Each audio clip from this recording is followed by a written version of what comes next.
It's it's actually kind of a ridiculous design flaw if you think about it.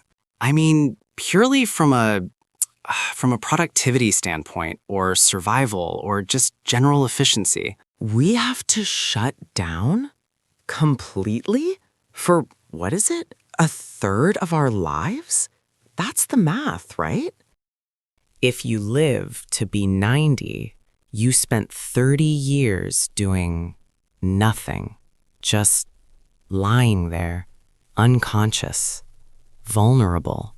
I was thinking about this last night, mostly because I couldn't do it. Sleep, I mean.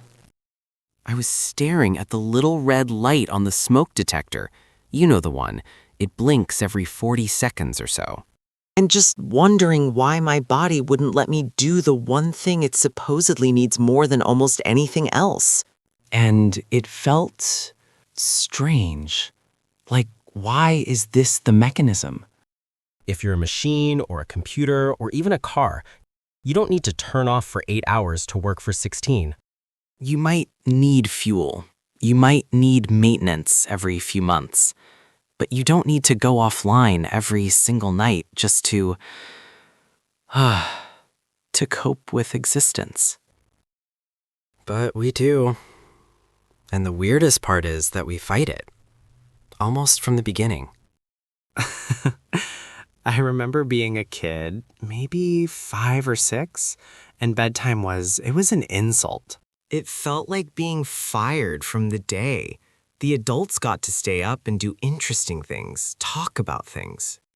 Eat the good snacks, watch the shows with the loud music, and I had to go to a dark room and lie still until I lost consciousness. It felt like a punishment. And now, I'm an adult, technically, and I still do it. I still fight it. I catch myself staying up until 1 a.m., 1:30 a.m., doing absolutely nothing of value. Just scrolling. Or watching videos of people repairing old watches. Or reading arguments between strangers about movies I haven't seen. And I know that tomorrow me is going to hate tonight me. I know my eyes will feel gritty. I know my brain will feel like it's wrapped in wet cotton.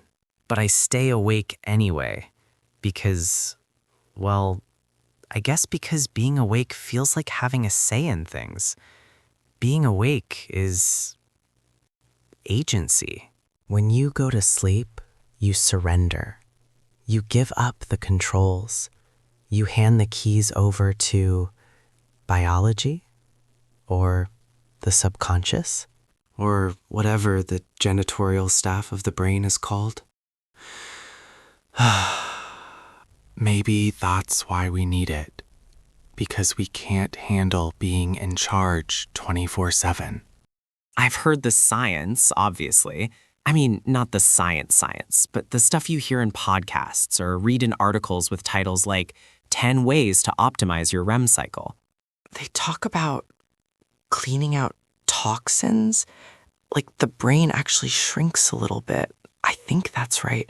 And fluid washes through it, like a dishwasher. That's a gross image, actually. A brain dishwasher. But it makes sense, I guess. If you don't sleep, things get clogged.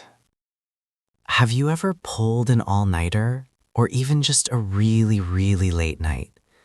There's this specific feeling around 4 a.m. It's not just tiredness. It's fragility, emotional fragility. I remember once staying up to finish a project in college, and around dawn, I started crying because I couldn't find my other sock. Not sobbing, just weeping quietly over a sock. It's like the filters wear thin. The part of your brain that says, hey, this is a minor inconvenience, not a tragedy. That part goes offline first. Without sleep, the world becomes sharper, but not in a good way. Jagged. Everything hurts a little more. The lights are too bright. The noises are too loud. People's voices sound aggressive. So, okay, we sleep to repair, to wash the dishes, to rebuild the emotional dampeners so we don't cry over laundry. But that doesn't explain the theater of it all. Dreams. Why? Just why? If the point is rest, if the point is saving energy and fixing cells, why does my brain decide to stage an elaborate, high-budget production? Or I'm back in high school, but the high school is also a boat, and I have to take a math test, but I can't find a pencil and my teeth are loose? That doesn't feel like rest. That feels like stress. Sometimes I wake up from a dream and I'm exhausted. I've been running or arguing or trying to solve impossible geometry for hours. It feels like the brain isn't actually resting. It's just unsupervised. Maybe that's what sleep is. It's recess for neurons. It's the time when the strict teacher, the logical conscious self, leaves the room. And all the memories and fears and random images from the day start throwing erasers at each other. I sort of like the theory that it's about memory. Sort filing. Like during the day, you pick up so much junk. You see thousands of faces. You read license plates you don't need to know. You hear song lyrics. You notice a crack in the sidewalk. If you kept all of that, if you remembered every single detail of every single day with perfect clarity, you'd go crazy. It would be too much noise. So maybe sleep is just the brain saying, okay, keep the conversation with your mom. Keep the feeling of the sun on your face. Delete the license plate. Delete the pattern on the bus seat. Archive the anxiety about the email, but maybe turn down the volume on it. And dreams are just the sparks flying while the incinerator burns up the trash. But there's something else about sleep that feels, I don't know, heavier. It's the trust involved. We are animals, right? Theoretically, we have survival instincts, fight or flight. Watch your back. And yet, every single night, we find a soft surface. We wrap ourselves in cloth cocoons. We turn off the lights, making ourselves blind. And we deliberately lose consciousness for 8 hours? In the wild, that's insane. That's serving yourself up on a platter. But we do it. We have to. There's something kind of beautiful about that vulnerability. You can't sleep if you don't feel safe. Well, you can eventually, out of exhaustion. But good sleep, real sleep, that requires safety. It requires you to believe that the roof won't fall in, that the door is locked, that the person next to you isn't a threat. It's the ultimate act of trust. I think about that sometimes when I'm walking through the city at night. You see all these apartment buildings stacked on top of each other, hundreds of windows. And behind most of them, there are people just lying there, defenseless. Thousands of people, suspended in animation, dreaming their weird dreams, trusting the building, trusting the city. Trusting that they'll wake up. Because there is that moment, right? That split second when you first wake up, before you remember your name. Before you remember you have work today. Before you remember that awkward thing you said 5 years ago. There's just being. It's the only time the slate is actually clean. Maybe we need sleep just for that reset. To die a little bit every night, so we can be reborn in the morning. That sounds dramatic. I didn't mean for it to sound that dramatic. It feels like a reboot. You know when your computer starts acting weird, freezing up, fans spinning too loud, applications not opening? And you try to fix it. You try to close Windows, but nothing works. And finally, you just hold down the power button. You force it to go black. And you wait, and when it comes back on, usually it's okay. The glitch is gone. We are just glitchy, biological computers. And sleep is the power button, but it's also escape. I think that's the part I struggle with, the appeal of it.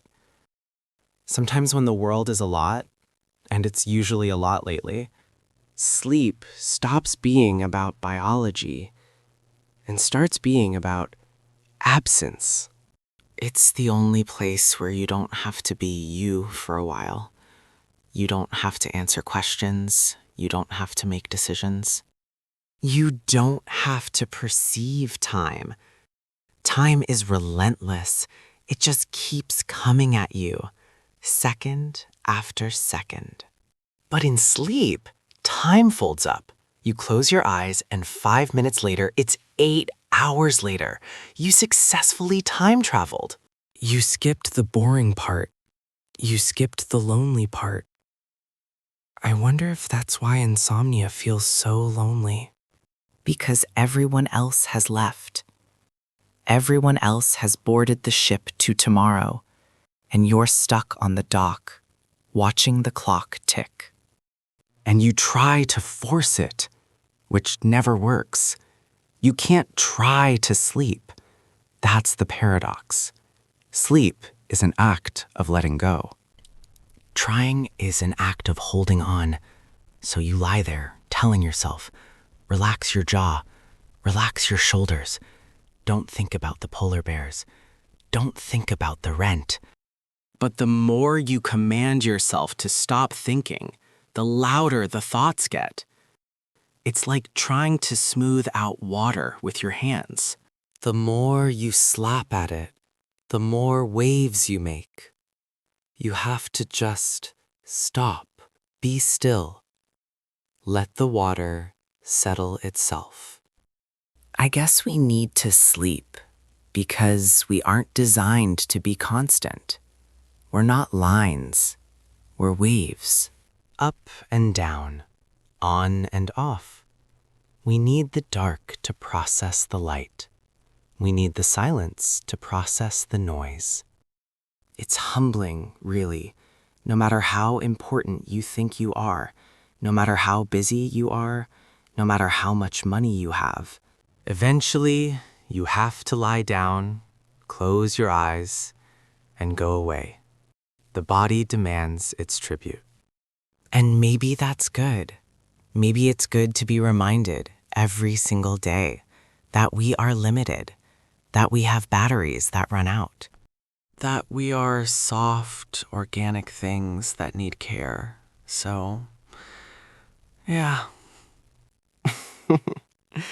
Talking about it is actually making me tired, which is ironic or maybe just appropriate. I think I'm gonna try again. Just lie there, listen to the hum of the fridge, feel the weight of the blanket. Not try to fix anything, not try to figure it out. Just turn off. See you on the other side.